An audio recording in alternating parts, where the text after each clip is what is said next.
여러분, 한때는 정말 행운의 아이콘이었던 도시, 부산.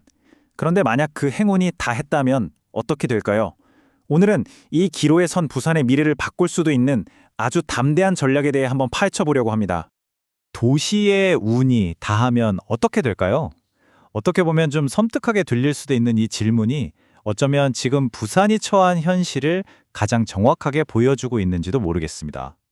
자, 그럼 첫 번째 이야기부터 시작해 볼까요? 바로 성공의 역설입니다. 모두가 아는 부산의 화려함, 그 뒤에 어떤 위기가 숨어 있는지부터 한번 살펴보시죠. 맞아요. 이게 바로 우리가 아는 부산의 모습이죠. 레드카펫이 쫙 깔리는 국제영화제라던가 세계적인 컨퍼런스 같은 거요. 언제나 사람들로 북적이는 아주 성공한 도시의 이미지잖아요. 그런데 말이죠. 이게 과연 부산이 스스로 만들어낸 실력이었을까요? 그런데 여기서 정말 놀라운 주장이 나옵니다. 부산의 성공이요? 그거 스스로 만든 거 아니라는 거예요. 사실은 그냥 역사적인 행운, 거의 우연에 가까웠다는 거죠. 철저하게 계획된 성장이 아니었다 이겁니다. 가만히 역사를 한번 되짚어보면 진짜 그렇습니다. 1876년에는 우리가 원하지도 않았던 개항으로 어쩌다 보니 세계랑 연결이 됐고, 한국전쟁 때는 피난온 대한민국의 모든 게 말 그대로 여기에 다 쏟아졌죠. 그리고 70년대엔 경부고속도로의 딱 끝 지점에서 수출 경제의 심장 역할을 했고요. 이 모든 게 사실 부산이 자, 우리 이렇게 하자 하고 계획한 게 아니라 외부에서 그냥 주어진 거대한 행운 같은 거였어요. 그런데 그 행운의 시대가 이제 끝나가고 있습니다. 부산을 이렇게 크게 키워줬던 기회들이 지금 어떻게 사라지고 있는지 그 좀 서늘한 현실을 직접 한번 마주해 보시죠. 가장 큰 변화는 역시 바다에서부터 시작됐습니다.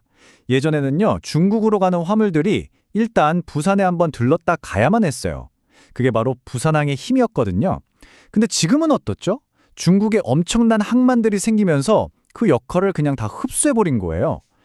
그러니까 부산 경제의 가장 큰 엔진 중 하나가 서서히 힘을 잃기 시작한 거죠. 위기가 밖에서만 오는 게 아니에요. 안에서는 지금 사람이 빠져나가고 있습니다.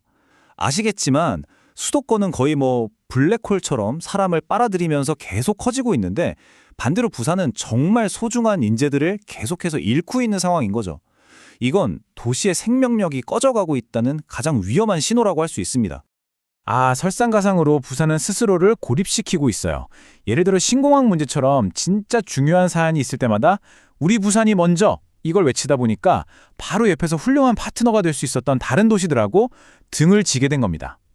아니, 같이 힘을 합쳤다면 수도권에 맞설 수 있는 거대한 경제권을 만들 수도 있었을 텐데 말이죠. 참 안타까운 일이죠. 자, 그럼 이 총체적인 위기 속에서 과연 어떤 해법을 찾을 수 있을까요? 여기서 정말 흥미로운 처방전이 하나 등장합니다. 그 이름은 바로 거대 부산 전략입니다. 거대 부산이라고 해서 땅을 넓히자는 그런 단순한 얘기가 아닙니다.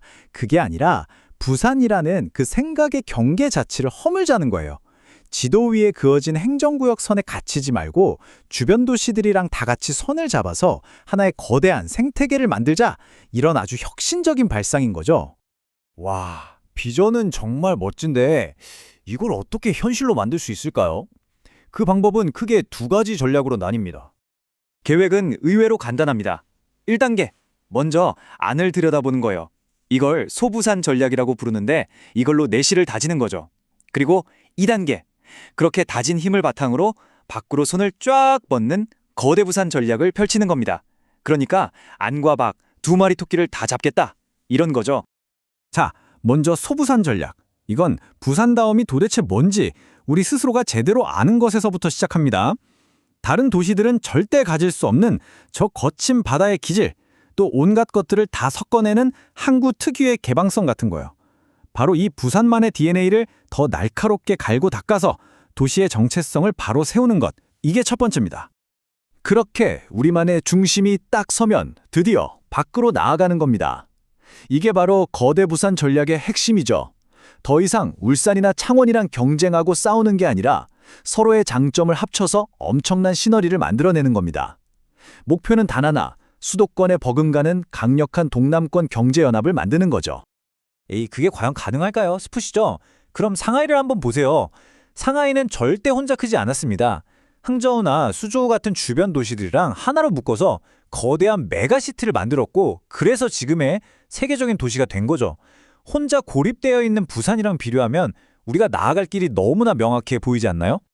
사실 이 모든 이야기는요, 단순히 부산을 살리자 이런 계획 그 이상입니다. 대한민국 제2의 도시라는 타이틀을 넘어서 21세기에 도시라는 게 대체 무엇이어야 하는가에 대한 아주 근본적인 질문을 우리에게 던지고 있거든요.